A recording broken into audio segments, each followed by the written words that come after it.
ప్రేమ వచ్చిందను. ప్రేమ రాలేదు, నాకు కోపమే ఎక్కువ వస్తుంది. అమ్మా నాన్నల్లో నిన్ను ప్రేమగా చూసుకునేది ఎవరు? పింక్ కలర్ ఉంది, బ్లూ కలర్. పింక్ కలర్ ఉంది, బ్లూ కలర్ ఉంది. బ్లూ కలర్ చూసుకుంటున్నాను. పింక్ కలర్ లేదా? Pink colour wrong answer. Pink colour. అమ్మ రాంగ్ అంటుంది, నాన్న రైట్ అంటుంది. ఇప్పుడు మనం ప్రేమగా మాట్లాడుకుందాం. ఎందుకు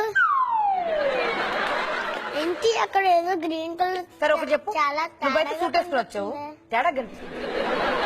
నాకు కూడా నువ్వు కొంచెం తేడా కనిపిస్తున్నావే. అందరూ తేడాగానే కనిపిస్తుంది. నాకే ఇస్తున్నారు సెటైర్లు నువ్వు. అందరి పిల్లలు నీకు తేడాగానే కనిపిస్తుంది. నాకేం తేడా కనిపించదు, నువ్వు ఒక్కడే కనిపిస్తున్నావు తేడాగా. నాకు ఈ బుజ్జడు మంచిగా కనిపించాడు. వాళ్ళందరూ సూపర్ కనిపిస్తున్నారు, నువ్వే కొంచెం తేడా కనిపిస్తుంది నాకు. మధుమతి ఫుల్ గా నాలాంటి ఎక్క వరకు వేసుకోలేదు. ఎక్క వరకు వేసుకొని వచ్చింది జాకెట్ లాగా. ఇప్పుడు నీకు తన డ్రెస్ నచ్చలేదు అవునా? అవును. నీకు నచ్చితే ఏంటి, నచ్చకపోతే ఏంటి? ఏంటి నువ్వైతే ఇలా అనొచ్చా? ఇవన్నీ అనొచ్చా? మీరు అలాగనంటే పిల్లలు పిల్లలు షో అమ్మాయి లాగే కనిపించట్లేదు. నేను ఎలా కనిపిస్తున్నాను మరి? అలా పెడితే కప్పలా కనిపిస్తున్నాను. ఎన్ని మాటలు అన్నారు నన్ను.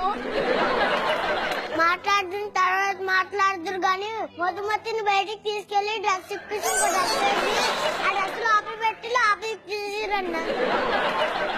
మధుమతి నువ్వు ఇంత అందంగా తయారయ్యొచ్చావు, నీ డ్రెస్ ఇంత బాగుంది, కానీ మనోడు చూసావు ఎన్ని కమెంట్లు చేశాడు. నీకు చేతులు లేవంట.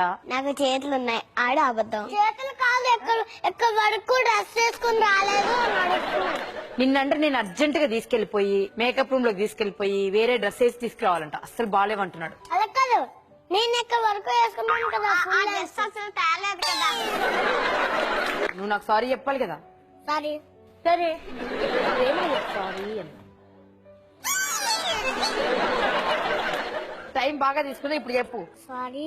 సారీ బంగారు చెప్పు. అలా చెప్పడం నాకు ఇష్టం లేదు. ఇదో తప్పు చేసినప్పుడు సారీ బంగారు అనాలి కదా, బుజ్జగించాలి కదా. నువ్వు అసలు బుజ్జిలాగే లేవు. కొన్ని బుజ్జి ఎవరు? ఇది బుజ్జియా?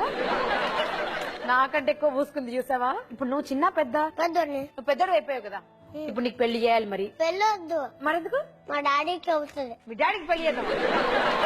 కాదు, మా డాడీకి వెళ్తే ముందు తర్వాత నేను చేసుకుంటాను.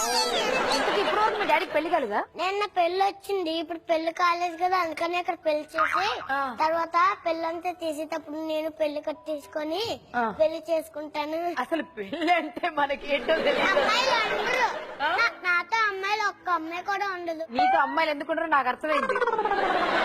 నాకు ఇష్టం లేదు అమ్మాయిలు, అందుకని. అమ్మాయిలంటే నీకు అసలు ఎందుకు ఇష్టం? పడుకుంటే నాకు కళ్ళలోనే అమ్మాయిలు వస్తారు, అందుకనే. దేవుడా, అమ్మాయిలు వచ్చి దొంగల్లో గవ్వి నన్ను కరిసేస్తారు, అందుకనే ఇష్టం లేదు. వీడి పడుకుంటే వీడికి కళ్ళలోకి అమ్మాయిలు వస్తారంట. మీకు తెలుసా నీ విషయం?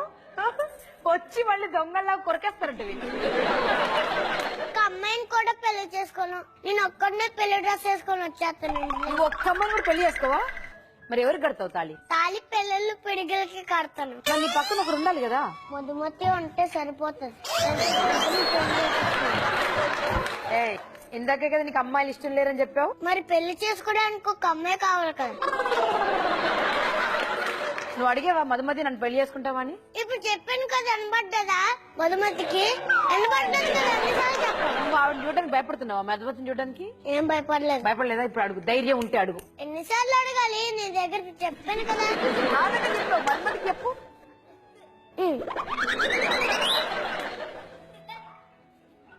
కిందకి దిగిపోతాను. ఎందుకు? మధుమతి దగ్గరికి తీసుకెళ్తా. మధుమతిని పెళ్లి చేసుకోవాలంటే ఫస్ట్ వాళ్ళ నాన్నని అడగాలి. వాళ్ళ నాన్న తెలుసా, మార్నింగ్ ఇలా చూస్తాను. నైట్ నైట్ చూస్తాడు. మా తాత మూతలా పెడతారు. నేను మధుమతిని పెళ్లి చేసుకోవాలనుకుంటున్నా అంకుల్, ఓకేనా అని అడుగు. సాయంత్రం పెళ్లి చేసుకోవాలనుకుంటున్నాను. ఎవరిని? మధుమతిని. కుదరదంటే ఏం చేస్తావు అప్పుడు? బయట ఉన్న అమ్మాయిల్ని పెళ్లి చేసుకుంటాను. అమ్మాయి సంతోషం అయిపోయింది కదా, కిందకి దించే ఇంకా గిఫ్ట్ ఇస్తారు. నన్ను అన్నావా? నన్ను నా బంగారు అన్నావా? ఎన్నిసార్లు అన్నా? ఒక్కసారి అను. 3 లెక్క పెడతాను, అనకపోయావు అనుకో నీ గిఫ్ట్ లేదు. 1 2 3 పా గోవింద పా, నీకు లేదు గిఫ్ట్ పా. నాకు ఉంటుంది, నేను ఇప్పుడే చెప్పా. చెప్పేసి